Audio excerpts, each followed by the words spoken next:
성부와 성자와 성령의 이름으로 아멘. 하늘을 우러러.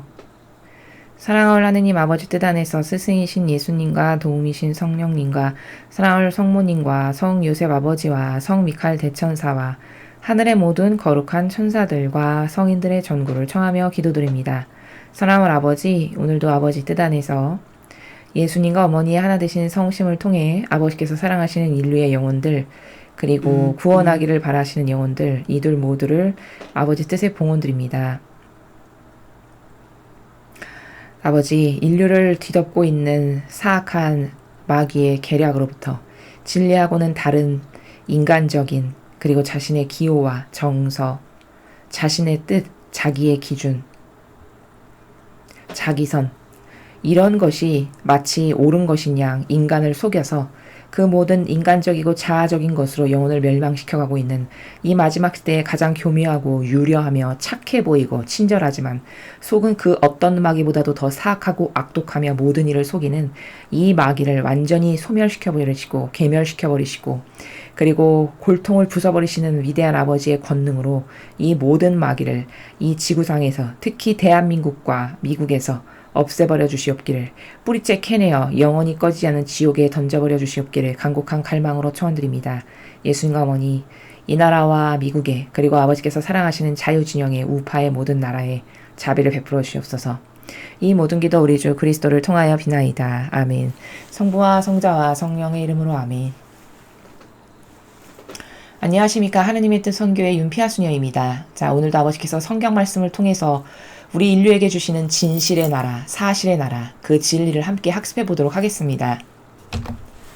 2020년 8월 7일 연중 제18주간 금요일입니다. 제1독서 나훔 예언서 2장 1절, 3절, 3장 1절에서 3절, 6절에서 7절까지 말씀입니다. 보라, 기쁜 소식을 전하느니 평화를 알리는 이의 발이 산을 넘어온다. 유다야, 추기를 지내고 서원을 지켜라. 불안당이 다시는 너를 넘나들지 못할 것이다. 그는 완전히 망하였다. 약탈자들이 그들을 약탈하고 그들의 포도나무 가지들을 망쳐버렸지만 정녕 주님께서는 이스라엘의 영예처럼 야곱의 영예를 되돌려 주시리라. 불행하여라. 피의 성읍 온통 거짓뿐이고 노획물로 가득한데 노략질을 그치지 않는다. 채찍소리, 요란하게 굴러가는 바퀴소리, 달려오는 말, 튀어오르는 병거, 돌격하는 기병, 번뜩이는 칼, 번쩍이는 창, 수없이 살해된 자들, 시체의 더미, 끝이 없는 죽음, 사람들이 죽음에 걸려 비틀거린다. 나는 너에게 오물을 던지고 너를 욕보이며 구경거리가 되게 하리라. 너를 보는 자마다 너에게서 달아나며 니네베가 망하였다. 누가 그를 가엾이 여기겠느냐 하고 말하리니 내가 어디서 너를 위로해 줄 자들을 찾으랴. 주님의 말씀입니다. 하느님 감사합니다. 자, 여러분 잘 나오지 않던 나훔 예언서를 지금 보고 계십니다. 먼저 이 나훔 예언자라는 사람은 약 주전 611년에서 12년경 그 즈음에 활동했던 예언자입니다. 그리고 오늘 지금 전해주고 있는 이 일독서의 내용은 다중적으로 이해를 하셔야 됩니다. 먼저 결론부터 말씀을 드리면, 자, 그럼 다중적으로 이해를 한다는 것은 뭐냐? 이 시대의 역사적 배경을, 역사적으로 일어났던 사실적인 그 내용을 근거로 먼저 이해를 하고, 그거를 근간으로 해서 이 세계가 알려주고 있는 원리의 나라가 뭔가, 이렇게 두 가지를 한꺼번에 포함하고 있는 복수적이고 다중적인 의미로 이 일독서를 이해하시는 것이 좀 더 진리에 가깝다라고 여러분에게 말씀을 드리는 것입니다. 자, 그럼 먼저 역사적 배경과 이 나훔 예언자가 살았던 시대에 사실적으로 있었던 그 역사의 사실을 한번 살펴보면, 이즈음에는 벌써 북이스라엘이 720여 년경에 먼저 망한 상태입니다. 망했고요, 이미. 북이스라엘이 먼저 망했고 지금은 남유다만 있는 상태인데, 그 남유다가 대략 주전 586년경쯤 완전히 멸망하게 됩니다.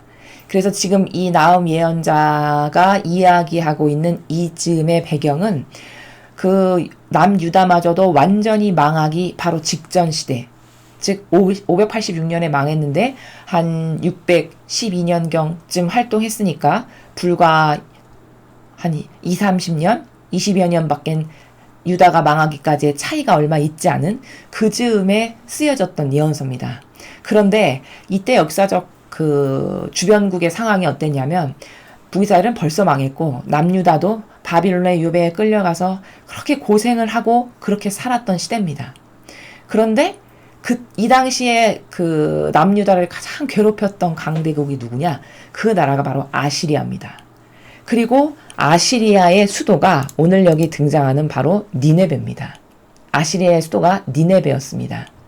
그래서 이 오늘 전반적으로 하느님께서 말씀하시는 내용은 여기 이렇게 보시면 먼저 아버지의 자녀들인 유다야 라고 말씀하시면은 그 12지파의 유다를 지칭하시는 겁니다. 아버지의 그 자녀들, 남은 자녀들.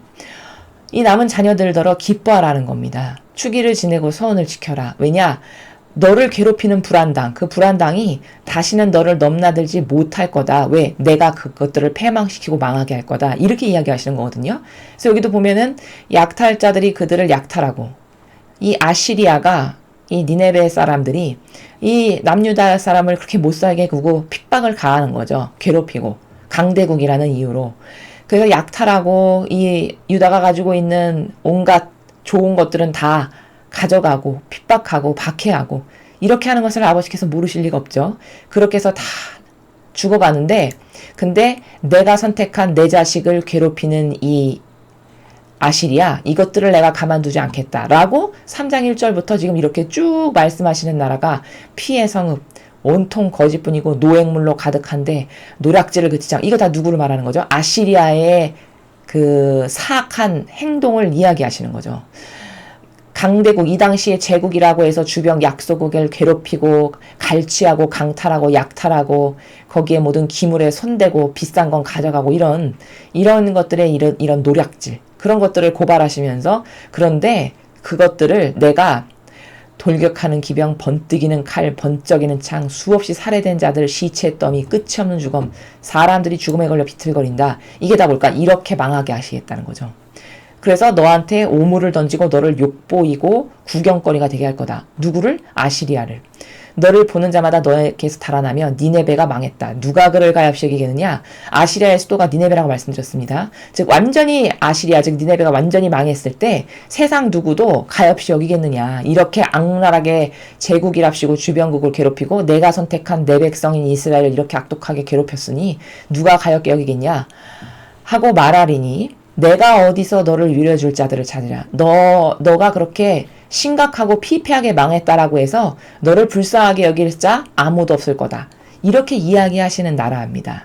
그래서 이거 지금 제가 말씀드린 바로 이 해설은 이 하느님께서 선택하신 그 이스라엘 백성, 이 당시에는 이제 유다만 남았는데 유다가 이런 거죠. 하느님의 사랑은 아무리 나쁜 짓을 하고 하느님께 배은망덕하고 모욕적이고 온갖 치욕과 수치를 드려도 이런 거죠. 부모님의 마음은 내 자식이 잘못했을 때 나는 혼내도 남이 그것을 건드리고 내 자식을 건드리고 수치를 주고 어떤 해악을 가한다? 이것은 가만히 두고 보시지 않는 거죠. 그러면 그것을 내가 벌하리라. 이런 사랑의 나라이세요. 자, 그런데 이것은 그 시대 역사라고 하는 아주 근시안적인 한계성을 갖고 해설을 한 것이고 이것을 원리의 나라에서 해설을 하면 어떻게 되느냐? 자, 여기 잘 보십시오. 이게 그렇게 그 역사적 사실만으로 국한해서 해설하기에 적합치 않다라고 볼 수밖에 없는 근거가 여기 이렇게 보면 3절에 보세요. 약탈자들이 그들을 약탈하고 그들의 포도나무 가지들을 망쳐버렸지만 정녕 주님께서는 이스라엘의 영예처럼 야곱의 영예를 되돌려 주시리라. 그러니까 이스라엘을 영예롭게 과거에 하셨잖아요. 번영과 축복을 주셨죠. 이스라엘이 반향을 잘했었던 시절에. 그랬던 것처럼 야곱의 영예를 되돌려 줄 거다. 누구에게? 이 유다 남은 나의 자녀들에게 영예를 되돌려 주시리라고 하셨어요. 근데 왜 이게 타당치가 않냐면 제가 서두에 말씀드렸던 것처럼 이거는 한 612년경에 쓰여진 예언서인데 불과 20여 년 후에 얼마 수십 년이 뭐 엄청 오랜 기간이 지나는 것도 아니고 불과 얼마 있지 않아서 유다가 망해버립니다. 그럼 망해버려서 이제는 완전히 나라마저 잊어버리고 떠돌이 생활을 할 그 백성에게 영예를 되돌려 줄게. 이렇게 예언하진 않으시겠죠. 망할 것을 모르시는 것도 아니고 우리 아버지께서. 그러니까 이 부분에서 조금 빗나간다라는 겁니다. 이걸 근시안적으로만 해설을 하면. 그러니까 불과 20여 년 후에 이렇게 남유다마저도 완전히 패망하게 되는데 얼마 후에 망할 남유다를 놓고 얘들아 걱정하지 마. 야곱의 영예. 야곱의 영예는 뭘까? 야곱을 중심으로 한 12지파에게 쏟아부으셨던 그 은총과 그 축복을 다시 되돌려 줄게. 이렇게 선언하셨는데 20년 후에 망했다는 것은 맞지가 않죠. 이 예언이 아버지가 알파요 오메가요 모든 것을 다 보시는 분이신데 그것을 모르실 리도 없고 그게 맞지가 않는다는 거예요. 그러면은 이건 도대체 무슨 나라에서 말씀하시는 거냐? 그래서 제가 거시적이고 원리적 관점에서 보면 자, 기쁜 소식을 전하느니 평안을 아니는 발이 산을 넘어온다. 유다야 이렇게 부르시는 것은 하느님께 속한 선의 백성, 올바르게 반영하는 그 소수의 선의 백성을 유다야 이렇게 부르시는 겁니다. 딱 그때의 그 시대의 이스라엘, 유다만을 말하는 것이 아니라 국한에서 이것은 과거부터 현재 이르기까지 그리고 미래 시대에 성화 시대에 있을 하느님에게 속한 진리를 따르고자 하는 올바른 갈망을 하는 이 모든 아버지께 속한 자녀들 있죠. 그래서 왜 마라나타 메시지에서 아버지께서 맨날 소수의 내 남은 자녀들아 이렇게 말씀하시는 하느님께 속하고 진리를 사랑하고 그것만을 따라야지 예수님과 어머니와 하나 돼야지 이렇게 올바르게 반영하는 아버지께 속한 백성들을 유다야라고 이렇게 부르시는 거라는 겁니다. 그래서 그 백성들에게 다시 영예를 되돌려 주시겠다라고 하면 이해가 되시죠? 왜요? 앞으로 성화의 시대는 하느님 아버지의 뜻이 예수 그리스도를 통해서 직접 통치하고 다스리시는 평화와 축복과 영예와 영광에 가득한 세상이 될 거거든요. 아버지 뜻이 다스리시는 완벽한 세상이 곧 도래할 겁니다. 그럼 야곱의 영예를 다시 되돌려주겠다라고 하신 말씀이 이루어지는 것이 맞죠. 그래서 근시안적으로 그 역사의 국한에서 보면 이 3절의 후미가 퍼펙트하게 들어맞지 않는다라고 하는 바로 그 점이 조금 부족함이고 그럼에도 불구하고 역사를 무시할 수는 없으니까 이 당시에 이렇게 아시리아라는 강대국에 의해서 핍박을 받았던 이 백성을 아버지가 당신의 자녀이기 때문에 가엾고 불쌍히 여기셔서 구해주시고 이 아시리아는 아버지께서 사랑하시는 백성들을 핍박했으니까 그 죄악으로 멸망시켜버리신다는 거구나 라는 것도 배제할 순 없지만 그것보다 더 이 일독서의 내용을 똑바로 이해한다면 이 아버지께 속한 남은 백성들 그 남은 백성들이 마침내 이렇게 그들을 다시 축복하실 거다라는 말씀이시구나. 자, 그러면 그 아버지께 속한 백성들을 이렇게 핍박하는 피해 성읍 온통 거짓뿐이고 노획물로 가득한데 노략질을 그치지 않는다. 채찍 소리, 바퀴 소리, 튀어오르는 병거 이렇게 지금 처벌을 하시고 처단을 하시고 없애버리신다는 거잖아요. 여기 보면 나는 너한테 오물을 던지고 욕보이며 구경거리가 되게 할 거다. 이렇게 말씀하시는 그럼 이 대상이 누군가? 이것은 아버지께 속한 이 자녀들을 핍박하는 세력이죠. 박해하고 못살게 굴고 그리고 그 못살게 구는 것은 육적으로만 못살게 구는 거냐? 아니죠. 영적으로도 이 아버지께 속한 자녀들을 마귀밥이 되게끔 충동질하고 속여서 지옥의 자식으로 끌고 가는 이런 모든 세력을 여기 앞에 말씀하신 것처럼 불안당, 약탈자라고 이렇게 표현하셨죠. 약탈자, 그 다음에 여기 후미에 보면은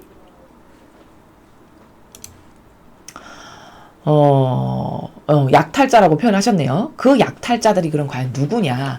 그게 과거 구약시대에는 바리사의 열두박자들이죠.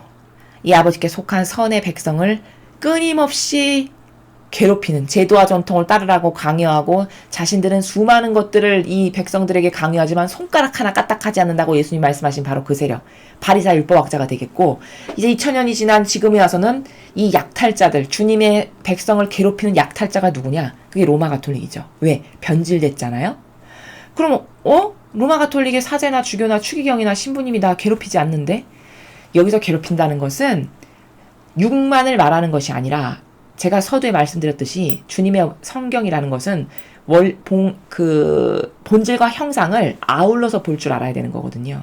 그래야 균형감 잡힌 균형 있는 올바른 관점인 거죠. 본질만을 봐도 안 되고 형상만을 봐도 안 되는. 그럼 그 본질과 형상을 아울러서 본다면 이 로마 가톨릭이 왜 약탈자냐? 영혼을 멸망케 하는 주모자죠. 왜? 진리 안 가르치죠. 거짓 예언 계속하죠. 그리고 제도와 전통을 따르라고 그 제도와 전통이 예수님의 정신과 가르침과 뭔가 카리스마도 아닌데 제도와 전통을 따르라고 은연중에 강요하죠. 이렇게 해서 진리가 아닌 인간이 만든 제도와 전통을 따라서 모든 사람이 지옥의 자식으로 끌려가게 하는 이 악랄한 행위를 로마 가톨릭이 율법학자 바리사이의 바톤을 이어받아 행하고 있죠. 바로 그렇게 시공을 초월해서 세대를 초월해서 이 약탈자들은 끊임없이 주님의 그 자녀들을 박해하고 있다는 거죠. 못살게 구고 피폐하게 하고 영혼을 완전히 망가뜨리고 찌그러뜨리고 으그러뜨리고 속여서 지옥의 자식이 되게 하는 역할을 누가 하냐? 여러분 남이 합니까? 옆집 사람이 합니까? 불교 신자가 합니까? 조로아스터교 신자가 합니까? 누가 합니까? 로마 가톨릭의 주교, 교황, 추기경, 사제 이 모든 고위 성직자들이 주님의 진리를 전하질 않습니다. 가르치지를 않아요. 그리고 죄다 자신들이 만든 인간의 뜻, 제도, 전통 이것만을 끊임없이 주입하고 가르치고 마치 이거 안 지키면 지옥 갈 것처럼 은연중에 은근히 부추기죠. 그리고는 이 사회적인 역할마저도 얼마나 변질되는가를 보면 이 나라가 이렇게 사회주의 공산주의 세력으로 가득해서 몸살을 앓고 있는 이 지경에 이르러서도 이 공산주의 사회주의 세력은 하나님을 거부하는 무신론의 세력으로서 잘못됐습니다. 여기에 동조하면 안 됩니다, 여러분. 이런 우리나라가 망합니다. 이런 옳은 말을 하는 사제 하나가 없죠. 이런 수많은 근거가 다 뭘까? 여기 약탈자라는 근거입니다. 그 약탈자들을 무서운 건 뭐냐? 다 패망시키고 멸망시키고 죽여버리시고 그래서 시체와 주검이 막 즐비하게끔. 이건 다 뭘 말하는 걸까요? 진짜 6일 죽이신다는 걸까요? 아니죠.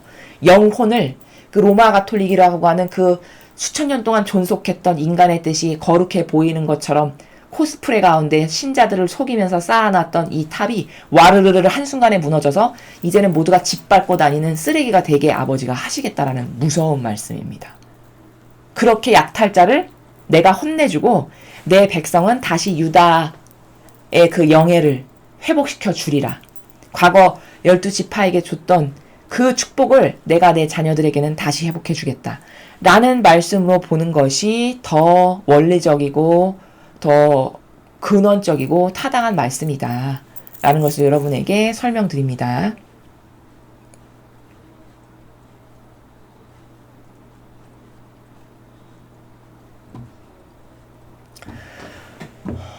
자, 다음으로 오늘의 복음 말씀 함께 보시겠습니다. 마태복음 16장 24절에서 28절까지 말씀입니다. 주님 영광 받으소서. 그때 예수님께서 제자들에게 말씀하셨다. 누구든지 내 뒤를 따라오려면 자신을 버리고 제 십자가를 지고 나를 따라야 한다. 정녕 자기 목숨을 구하려는 사람은 목숨을 잃을 것이고 나 때문에 자기 목숨을 잃는 사람은 목숨을 얻을 것이다. 사람이 온 세상을 얻고도 제 목숨을 잃으면 무슨 소용이 있겠느냐? 사람이 제 목숨을 무엇과 바꿀 수 있겠느냐? 사람의 아들이 아버지 영광에 쌓여 천사들과 함께 올 터인데 그때 각자에게 그 행실대로 갚을 것이다. 내가 진실로 너에게 말한다. 여기 서 있는 이들 가운데는 죽기 전에 사람의 아들이 자기 나라에 오는 것을 볼 사람들이 덜어 있다. 주님의 말씀입니다. 그리스도님 찬미합니다.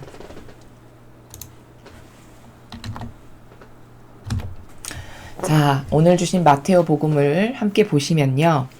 오늘 이 말씀은 뭐냐. 이 인간이 세상을 살아가는 원리가 뭔가. 세상을 의미적 존재로서 참되고 바르게 진짜 가치롭게 살아가는 그 의미가 뭔가라는 것을 예수님께서 제자들을 통해서 전하고 계신 겁니다. 자, 하나하나 보시면요. 누구든지 내 뒤를 따라오려면 즉 예수님이 너무 멋있어. 그 정신세계가 너무 매력적이야.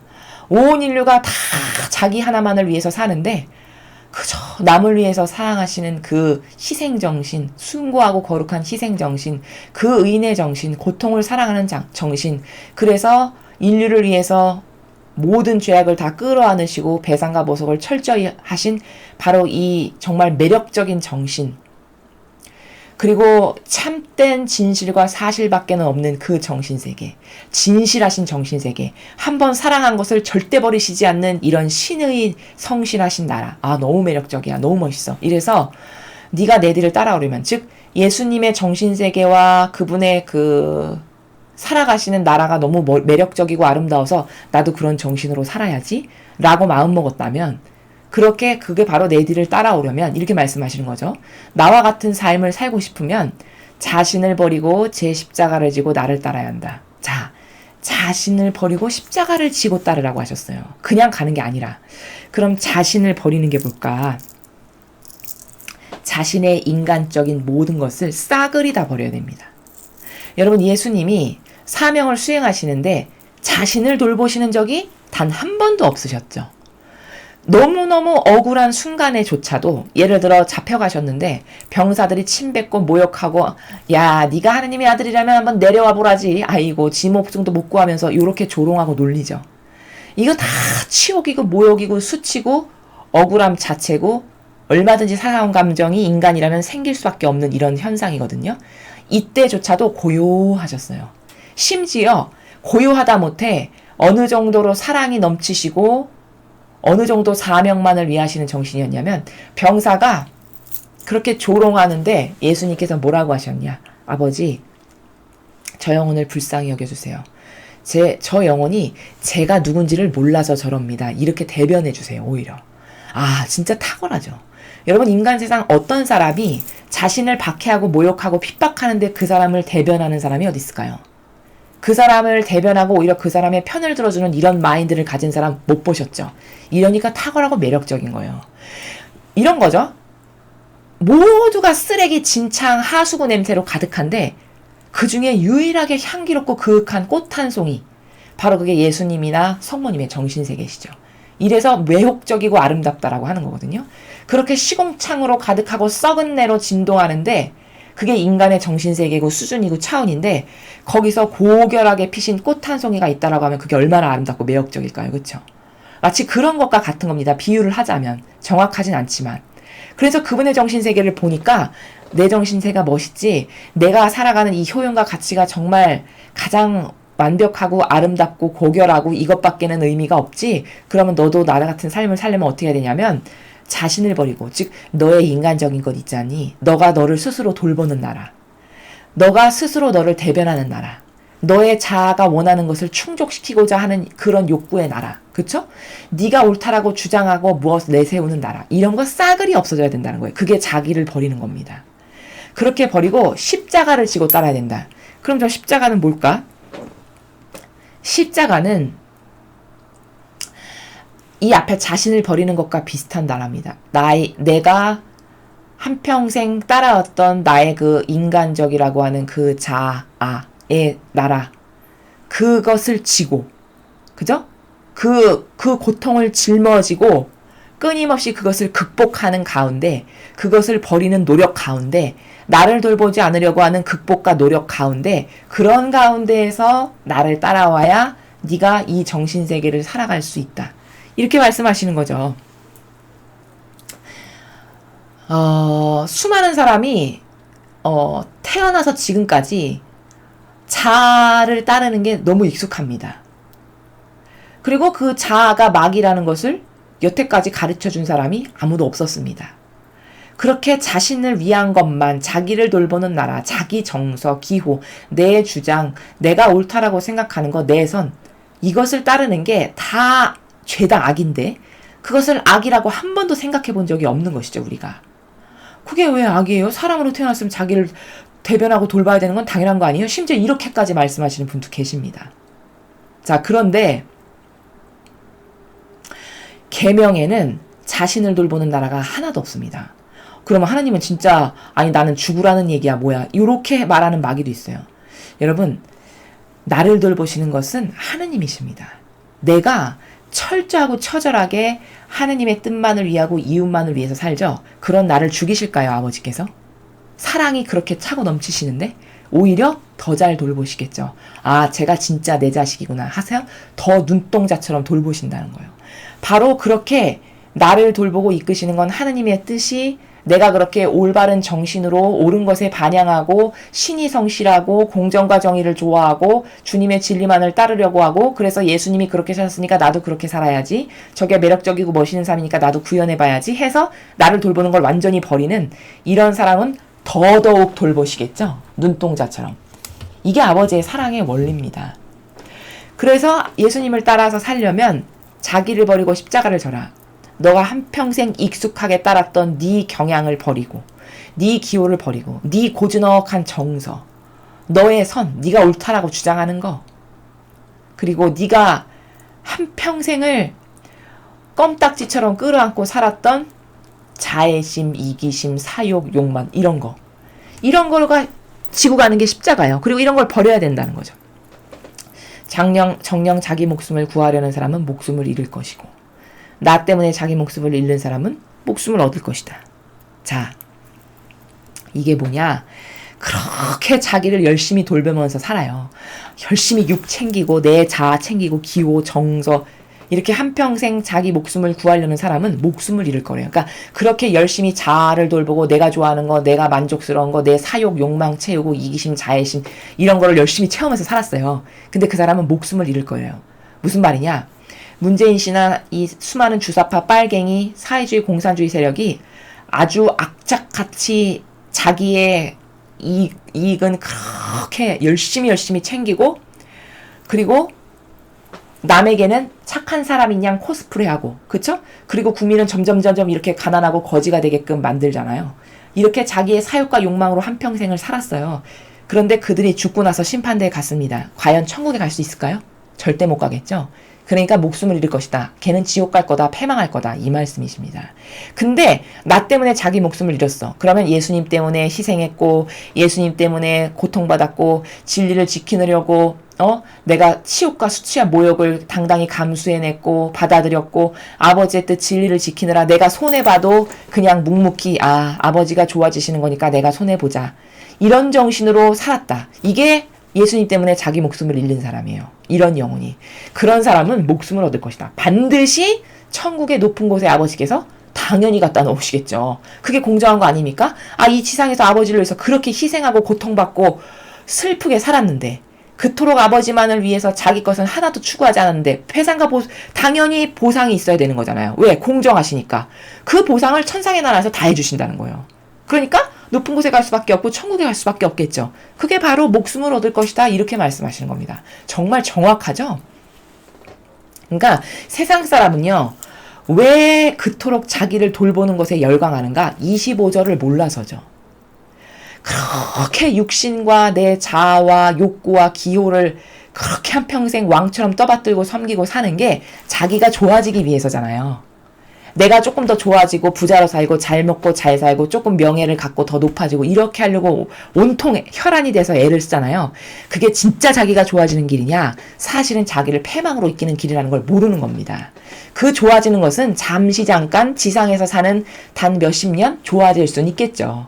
사기치고 도둑질해서 잘 먹고 잘 살 수는 있겠죠. 그렇지만 제가 누누이 말씀드리지만 우리의 실제적 주인은 영혼이지 이 껍데기 육이 아닙니다. 진짜 나는 누구냐? 내 안에 눈으로 보이지 않지만 유물론적으로는 보이지 않지만 반드시 살아있다라고 인정할 수밖에 없는 이 생명체 너머에 있는 영혼. 이 영혼이 진짜 나지 이 겉에 껍질과 가죽을 이루고 있는 이 육은 진짜 내가 아닙니다. 내가 아닌데 한평생 모든 인류는 이 겉에 보이는 육과 자아가 나라고 착각해서 그 육이 좋아지고 자아가 좋아지는 것을 그토록 열광하면서 추구하는 거죠. 근데 끼껏 해봤자 이 육은, 이 자아는 아주 많이 살아봤자 아주 장수해봤자 한 100년 살죠. 그쵸? 근데 무서운 건 뭐냐면 이 영혼은 소멸이 되질 않아요. 영원 무궁토록 천상이면 천상, 지옥이면 지옥, 영원 무궁토록 거기서 삽니다. 그러니까 지옥불이 꺼지지 않는 지옥불이라고 들어보셨죠? 이게 도대체 기한이 있어야 말이죠. 그래도 기한이 있어야 고통을 좀 견딜만 하잖아요. 기한이 없다는 거예요. 이게 무서운 거죠. 그럼 이 기한이 없이 영원히 존속될 이것을 위해 살아야 되는 게 맞을까요? 논리적 계산이. 잠깐 기껏 해봤자 아주 많이 살아봤자 100년밖에는 못 살 이 육을 위해서 한평생 노력하는 게 맞을까요? 여러분 계산기를 한번 잘 두드려 보세요.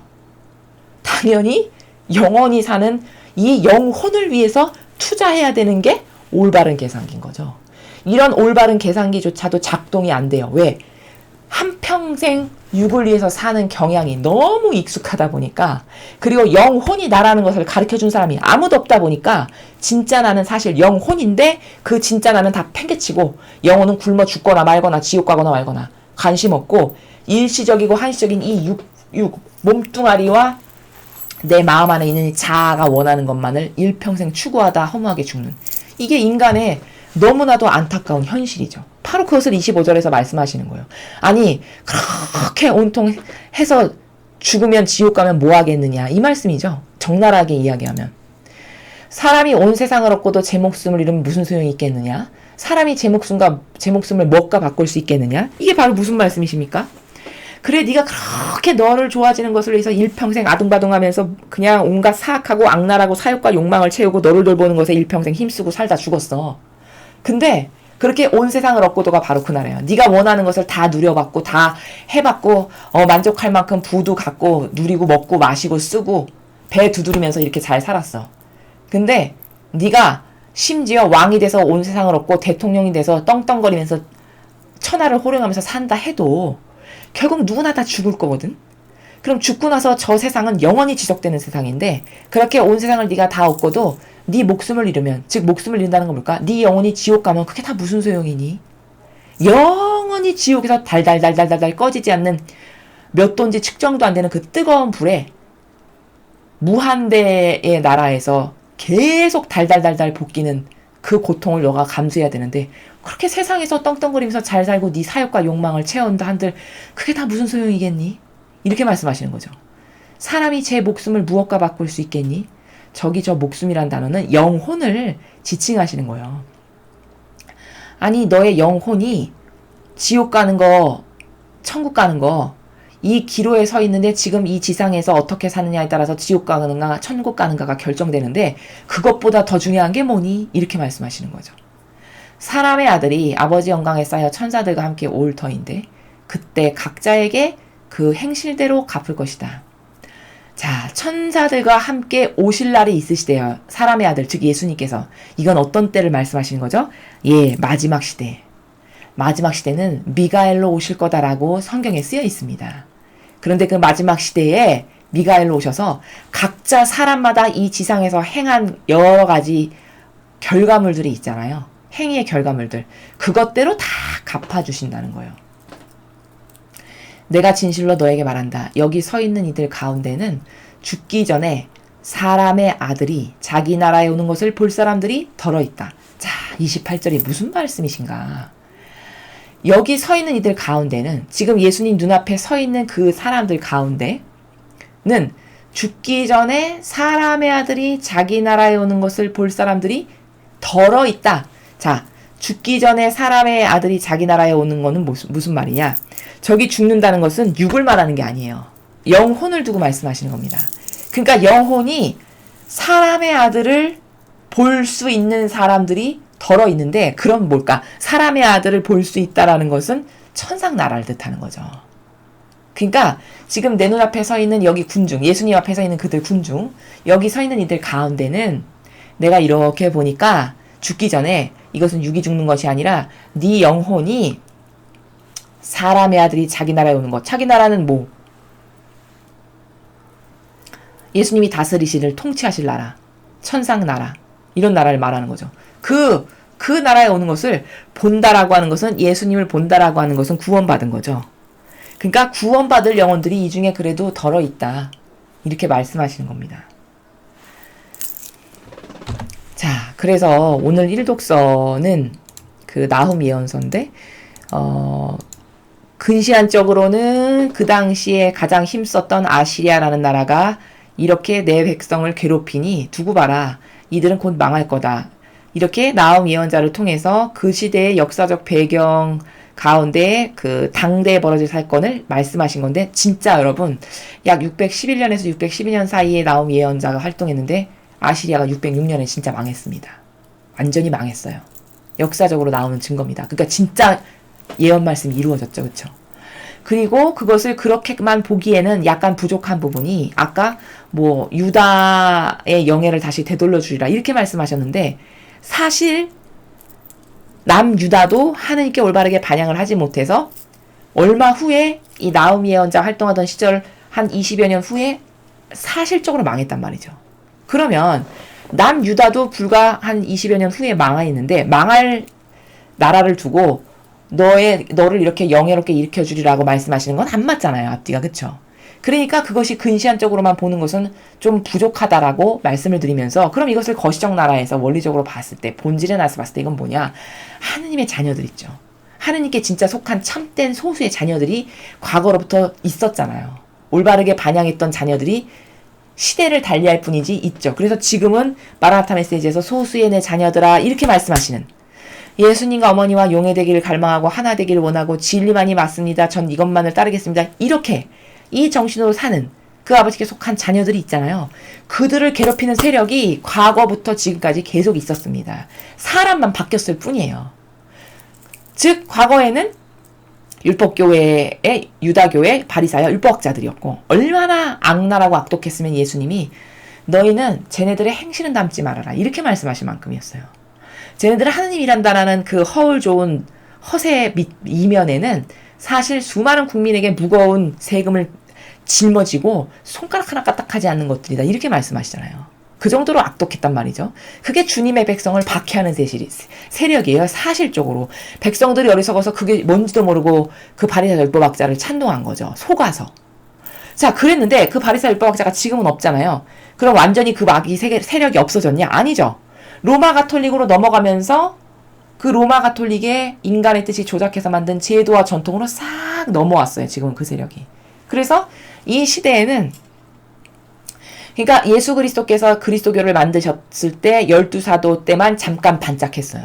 그때는 예수님으로부터 교육을 받았던 12사도들이 그나마 주님의 정신을 이어서 명맥을 유지하였는데 그 사도들도 다 죽고 나니까 어떻게 되죠? 이제 그게 끊어지는 거죠. 점점 희미해지고 희박해지고 예수님의 정신과 가르침과 복음과 카리스마가 계승이 똑바로 안 된 거죠. 그리고서는 그 당시에 강대국이었던 로마가 또 핍박을 하고 박해를 하고 쳐들어오면서 어떻게 될까? 로마하고 손을 잡는 거죠. 그래서 로마 가톨릭 이렇게 이야기하잖아요. 로마와 어쩔 수 없이 타협해서 로마 가톨릭이 됨으로써 사실은 로마 제국은 카톨릭을 왜 받아들였냐? 카톨릭을 진짜 믿고 하나님을 열렬히 사랑해서가 아니고 정치적으로 이 자기 로마에 살아가는 국민의 많은 사람이 가톨릭을 자꾸 믿고 그리스도를 믿다 보니까 이거 통치가 쉬우려면은 얘네들을 포용하고 끌어야 되는데 그럼 어떻게 해야 되지? 저들이 믿는 그리스도교가 그렇게 절대적이라고? 그래 그럼 그거 포용하자 해서 이렇게 해서 타협이 들어가면서 로마 가톨릭이라고 불리기 시작하면서부터 서서히 망해가기 시작한 겁니다. 그러면서 로마의 이상한 법제도, 법철학이 이 로마 가톨릭에 들어왔고 이렇게 해서 제도와 전통이라는 것이 생기면서 그것이 시간이 지나면서 더 교묘해서 지금은 무려 600여 개의 율법이 1700여 개가 넘는 조문으로 바뀌어서 그 1700여 개를 가지고 주님의 신자들을 겁박하고 다스리고 은근히 그것을 지키지 않으면 이상한 신자인 것처럼 이렇게 몰아가는 이런 식으로 해서 영혼을 죽이는 약탈자들이 지금은 로마 가톨릭이 된 거죠. 이렇게 시대만 달리했을 뿐 세력은 사람만 달리했을 뿐 세력은 전승되고 이어지고 있다. 근데 무서운 것은 내 자녀들을 핍박하고 겁박하고 힘들게 하는 이것들, 이 약탈자들 내가 다 죽여버리리라. 주검이 쌓인다. 막 이렇게 얘기하시죠. 이렇게 될 거라는 겁니다. 예언이 빗나간 적이 지금까지 단 한 번도 없기 때문이에요. 복음은 제자가 된다는 건 뭐냐. 여러분 뭐 교황이 되고 주교가 되고 추기경이 되는 거? 그것은요 사실은 가장 힘든 가시밭길을 걸어가야 잘 사는 겁니다. 높아지면 높아질수록 가장 예수님이 하셨던 것을 100%로 잘하면 그게 곧 높아진 거고 그 높아진다라고 말씀하신 그 나라는 모든 일을 섬기는 가장 낮은 자로서 수많은 사람이 지은 죄를 대신 배상보속하고 매일같이 이 일 위해서 저지러지는 아버지께 드리는 모욕을 내가 예수님처럼 그것을 다 끌어안아서 희생하고 배상하고 보속하고 그래서 아버지의 마음을 어루만져 드리고 요것을 하는 직분이 바로 교황이고 주교고 추기경이고 사제예요. 그렇게 살아야 된다라고 제시하시는 거거든요. 그러니까 십자가를 지고 네 자신을 버리고 그렇게 나를 따라라. 그럼 십자가를 지고 자신을 버리는 건 뭘까?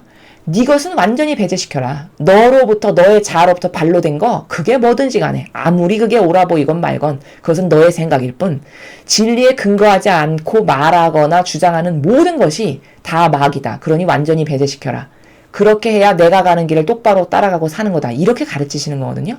근데 그렇게 사는 사람이 여러분 보시기에 로마 가톨릭에 있으신가요? 겉에 봤을 때 꽃동네에 가서 그 불쌍한 형제자매님들에게 입맞춤하고 이런 거는 누구나 다 할 수 있는 거죠. 그거는 사람을 속이기 위한 코스프레 중에 하나죠. 아주 치밀한 코스프레죠. 왜 이렇게 말을 하냐? 겉만 그럴 것이 아니라 진짜 예수님과 같이 낮은 정신으로 산다면 이 로마 가톨릭에 살아가는 신자들의 영혼을 돌봐야 됩니다. 영혼. 어떻게 하면 진리를 더 많이 가르치고 더 열정적으로 더 예수님을 닮게끔 할까? 어떻게 하면 진리를 요만큼이라도 오류 없이 예수님이 말씀하신 정신세계가 뭔지를 똑바로 가르쳐서 로마 가톨릭의 모든 신자들이 제2의 예수님, 제2의 성모님으로 살아가게 할까? 이렇게 영혼을 돌봐야 되는 게 맞죠. 그렇게 영혼을 돌보나요? 제도와 전통을 은연 중에 가르치나요? 그렇죠. 후자죠. 그래서 제도, 전통, 이꼬로 성경보다 더 높은 곳에 있습니다. 이 로마 가톨릭은. 그것을 누가 조장했을까요? 신자들이 그렇게 했을까요? 신자분들이 절대 권한이 없어서 그렇게 하실 수가 없어요. 이것은 권한을 가진 높은 직분. 그래서 마라나타 메시지에서 이 영혼을 죽이는 영혼 암살자들아 이렇게 말씀하시잖아요. 오죽하면. 그렇게 변질된 거라는 거죠. 그것은 내 십자가를 지고 너를 버리고 따르는 이 삶이 아니라는 거죠. 이것은 자기를 완전히 배제시키고 내 자아를 완전히 죽인 상태를 말씀하시는 거예요. 그게 십자가를 진 거죠. 아니 일평생 굳어진 경향을 안 할래니 얼마나 힘들어요. 그렇죠? 그게 십자가라는 거예요. 일평생 나를 따랐던 내가 좋아하는 것을 했던 그것을 꺾어버리려니 얼마나 고통스럽습니까? 그러니까 십자가죠. 그걸 지고 살아야 맞다라는 거예요. 그렇게 살지 않으면 무슨 의미가 있으며 이건 완전히 의미적 존재의 삶 자체인데 그렇죠.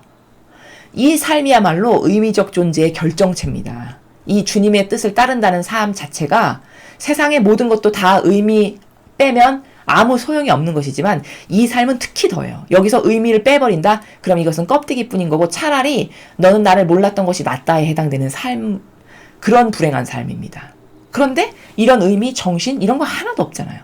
그리고 세상을 살아가는 사람들도 이런 정신으로 살아갈 때에만이 거기 진짜 참되고 진실한 의미가 있는 것이란다. 인생은 이렇게 살아야 되는 것이란다. 이 정신으로 살거라 라고 오늘 우리에게 그리고 가장 크게는 로마 가톨릭의 수많은 사제와 주교와 추기경이라고 하는 아버지 뜻을 따르겠습니다라고 하는 사람들에게 주시는 말씀이시다. 이것을 잘 깨달아야 하겠습니다. 이상으로 2020년 8월 7일 연중제 18주간 금요일 복음회설을 마치겠습니다. 감사합니다.